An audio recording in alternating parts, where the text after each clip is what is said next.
Israel's losing support amongst European allies. Your own former Prime Minister has accused Israel of carrying out war crimes. There are hostage families protesting on the streets of Tel Aviv. Are you feeling the pressure now to stop bombing? We will not finish the war leaving behind 58 people. There are families waiting for them, and we are committed to finish this war by making sure the hostages are back and Hamas is out of the game. Can you talk about what happened yesterday at the Gaza humanitarian aid site? We don't run those centers. We provide security for the surrounding area. As for yesterday, it was the first day. There were a few riots. It took the American teams some time to take control of the situation, but I can say it out loud, we didn't shoot anyone over there. There were reports about helicopters shooting people and those kind of things. It didn't happen.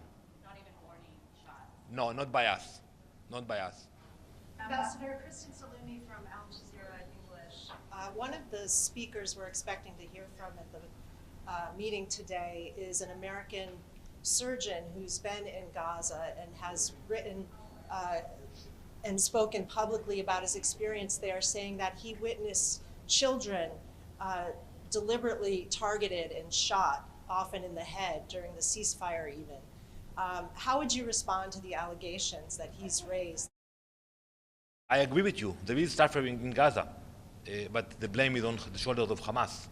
Hamas that started the war, and Hamas that is not willing to lay down their weapons and release the hostages. So there will continue to be suffering until Hamas will understand that they will not stay in Gaza.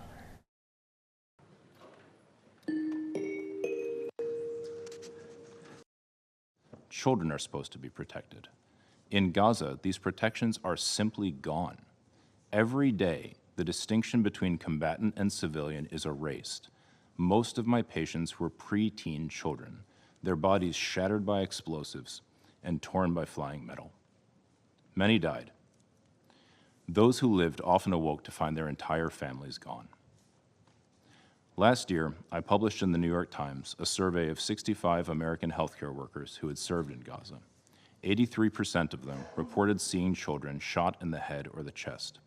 I personally treated 13 such cases in my 2 weeks at European Hospital. According to the War Child Alliance, nearly half of Gaza's children are suicidal. They ask, why didn't I die with my sister, my mother, my father?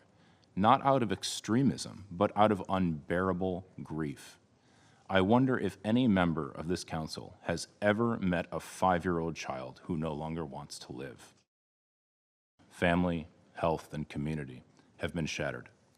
The medical system has not failed. It has been systematically dismantled through a sustained military campaign that has willfully violated international humanitarian law. Civilians are now dying not just from the constant airstrikes, but from acute malnutrition, sepsis, exposure, and despair. Between my 2 visits to Gaza, I witnessed a sharp decline in patients' health, driven not just by injury, but by worsening hunger and malnutrition that left their bodies weaker, their wounds slower to heal, and their survival far less certain. And let's not forget, this is a man-made catastrophe. It is entirely preventable. Participating in it or not, allowing it to happen is a choice. This is a deliberate denial of conditions necessary for life: food, shelter, water, and medicine. Preventing genocide means refusing to normalize these atrocities. It means refusing to dehumanize the Palestinians, to refuse to see them as calories counted or numbers of trucks moved. We see now that this way of thinking has brought about a human dignity crisis with an entire people on the edge of survival. I am here because I have witnessed what is happening in Gaza with my own eyes, especially to children, and I cannot pretend not to have seen it. You too cannot claim ignorance. I urge the Council, and especially my own government. The Middle East region is undergoing a seismic transformation, marked by volatility, but also by opportunity if seized and supported. Its people demand a future of justice, dignity, rights, and peace.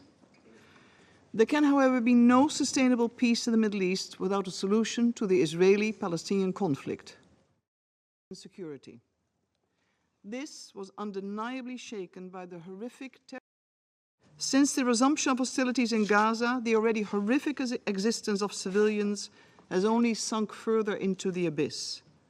This is man-made. When speaking of our fellow human beings in Gaza, words such as empathy, solidarity, and support have lost their meaning. We should not become accustomed to the number of people killed or injured.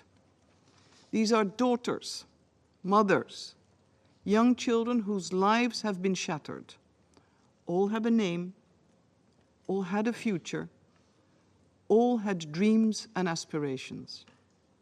Since the collapse of the ceasefire in March, civilians have constantly come under fire, confined to ever-shrinking spaces and deprived of life-saving relief. Israel must halt its devastating strikes on civilian life and infrastructure. The entire population in Gaza is facing the risk of famine. As the Secretary General has said, families are being starved and denied the very basics.